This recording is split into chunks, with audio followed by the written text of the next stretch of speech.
சர்வ வல்லமை பெற்ற சித்தர்கள் சாம்ராஜ்யத்தில் பெண் சித்தர்கள் குறிப்பிடத்தக்கவர்கள். அதிலும் ஆனந்தாம்பாள் என்கின்ற சக்கரையம்மாள் மிகவும் பிரசித்தி பெற்றவர். அனுதினமும் ஸ்ரீ சக்கரத்தை வழிபட்டு ஸ்ரீ சக்கரம்மா என அழைக்கப்பட்டு நாளடைவில் ஸ்ரீ சக்கரையம்மா என பக்தர்களால் அன்புடன் அழைக்கப்படலானார். நினைத்த வரம் தந்து வேண்டுதலை நிறைவேற்றி தரும் ஸ்ரீ சக்கரையம்மாவின் சுயசரிதம் இன்று நாம் அறிந்து கொள்வோம். 1854ஆம் ஆண்டு திருவண்ணாமலை மாவட்டத்தில் போலூரில் உள்ள சிற்றூரான தேவிகாபுரத்தில் வசித்து வந்த சேஷகுருக்கள் என்ற சிவாச்சாரியாரின் குடும்பத்தில் பிறந்தவர் அனந்தாம்பாள். பிறந்த சில காலத்திலேயே தாயை இழந்தார். அதனால் சித்தி சுப்பம்மாவின் வளர்ப்பில் வளர்ந்து வந்தார்.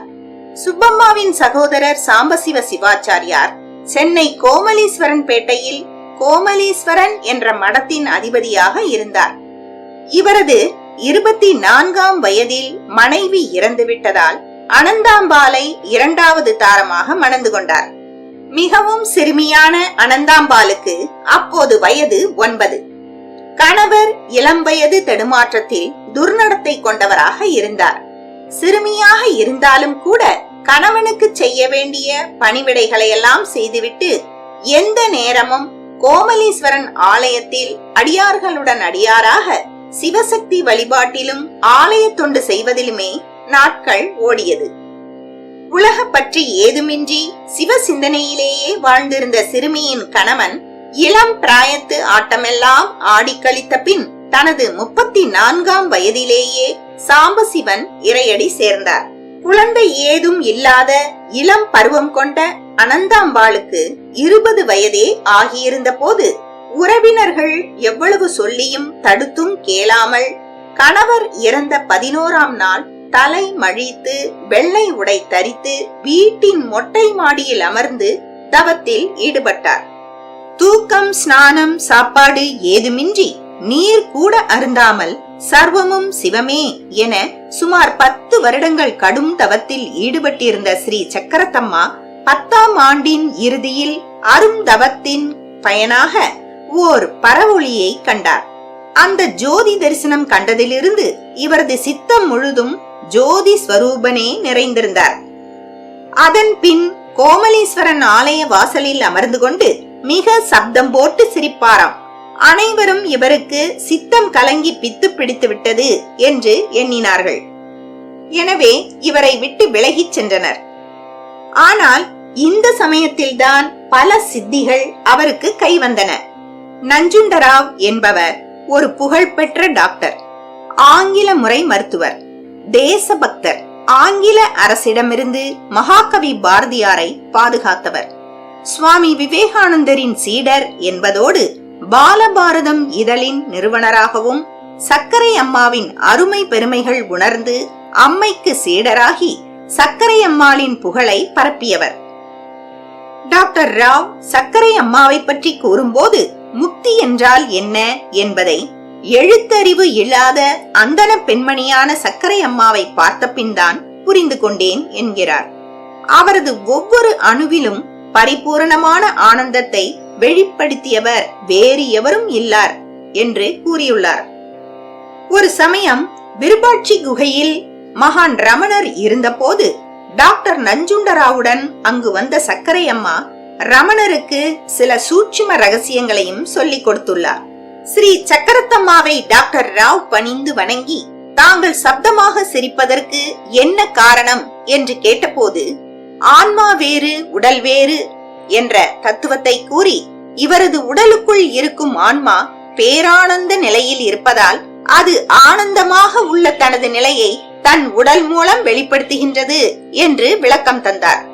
இதை கேட்ட பின் தான் இவர் ஒரு சாதாரணமான பெண்மணியே அல்ல, ஓர் தெய்வீக அன்னை என்பதை புரிந்து டாக்டர் ரா இவர் பாதம் பணிந்து நமஸ்கரித்து மானசீக குருவாக ஏற்றுக்கொண்டு தெய்வமாகவே போற்றி இவரது சீடர் ஆனார். ஸ்ரீ சர்க்கரை அம்மாவின் சித்திகளில் மிகவும் முதன்மையானதாக கூறப்படுவது லஹிமா என்ற சித்தி. அது உடலை லேசாக்கி ஒரு பறவையை போல ஆகாயத்தில் பறக்கும் கலை. இந்த அரிய கலையில் சிறந்தவரான ஸ்ரீ சக்கரத்தம்மா ஓர் பறவையை போல வானில் பறப்பாராம். சிறு குழந்தையாக இருந்த போதே தகப்பனாருடன் சிவாலயம் சென்று அவரிடம் சிவஸ்துதியை கற்றிருந்தார். எனவே தம் வயதை ஒத்த குழந்தைகளுடன் கூட ஓடி ஆடி விளையாடியது இல்லை. என்றென்றும் சிவ சிந்தனையிலேயே வாழ்ந்திருந்தார்.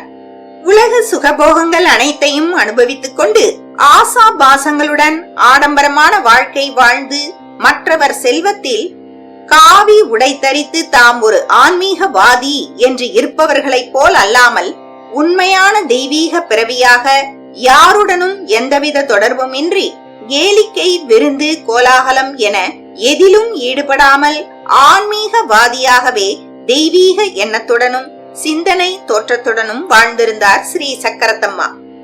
போலூர், திருவண்ணாமலை போன்ற பகுதிகளில் வாழ்ந்த சித்தர்களின் ஆசியை பெற்று கௌதம முனிவரின் சீடரான அடிமுடி சித்தர் முக்தி நிலையை அடையும் நிலையை இவருக்கு கற்றுக் கொடுத்தார். சதா சர்வ காலமும் இறை சிந்தனையிலேயே இருப்பதுதான் சிறந்த முக்திக்கான வழி என்பதை அறிந்தார். மலையில் நட்சத்திர குன்றில் வாழ்ந்த யோகினி குணாம்பாள் என்பவர் ஒரு பெண் சித்தர். யோகினி குணாம்பாளின் அமைதியான குணமும் அருட்தோற்றமும் இவரை வெகுவாக ஈர்த்தது. எனவே யோகினி குணாம்பாளையே தனது குருவாக ஏற்றுக்கொண்டு அவருக்கு சிஷ்யை ஆனார். லஹிமா என்ற வானில் பறக்கும் வித்தையை யோகினியிடம் கற்றுக்கொண்டார். மேலும் குணாம்பாளிடம் பெற்ற ஆன்மீக தவ வலிமையால் சிறந்த சித்தரானார். ஞான தீட்சையும் குருவிடம் பெற்றார்.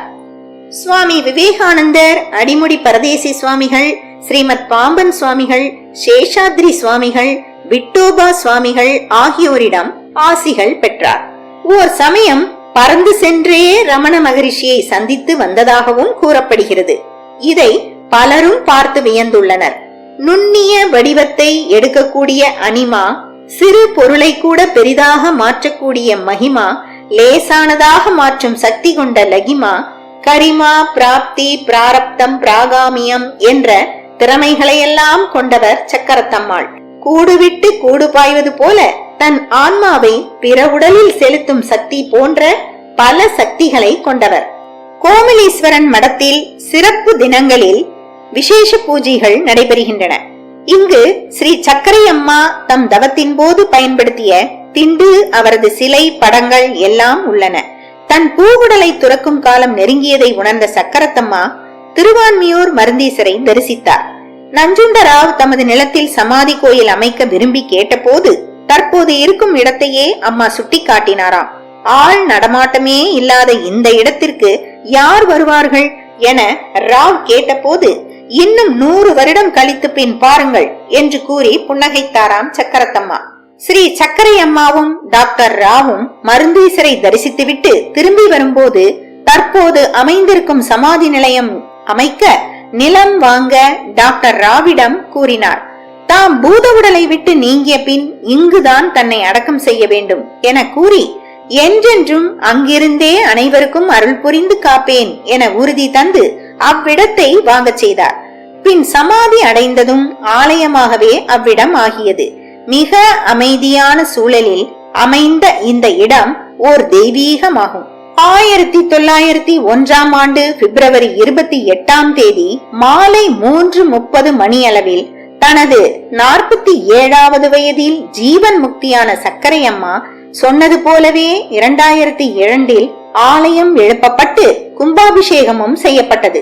இவ்விடத்து பெருமையை உணர்ந்த ஸ்ரீ காஞ்சி மகா பெரியவர் இங்கு 1948ஆம் ஆண்டு ஜனவரி மாதம் 5 நாட்கள் இங்கேயே தங்கி தியானம் செய்தாராம். நினைத்த வரம் நல்கும் பறவை சித்தர் சக்கரத்தம்மா சமாதி நிலையம் சென்னை திருவான்மியூரில் கலாச்சேத்ரா சாலையில் காமராஜர் சாலை கூடுமிடத்தில் இலக்கம் 75இல் உள்ளது. அன்னை ஸ்ரீ சக்கரை அம்மாவின் ஆலயம் சென்று வணங்குவோம், நற்பயன்கள் பெறுவோம். ஓம் ஸ்ரீ சக்கரையம்மா சித்தரே போற்றி போற்றி. ஓம் நம சிவாய, சிவாய நமவோம். வாழ்க வளமுடன். திருச்சிற்றம்பலம். இது போன்ற ஆன்மீக தகவல்களை தெரிந்து கொள்ள ஆன்மீக பாரதம் யூடியூப் சேனலை சப்ஸ்கிரைப் செய்து கொள்ளுங்கள். நன்றி.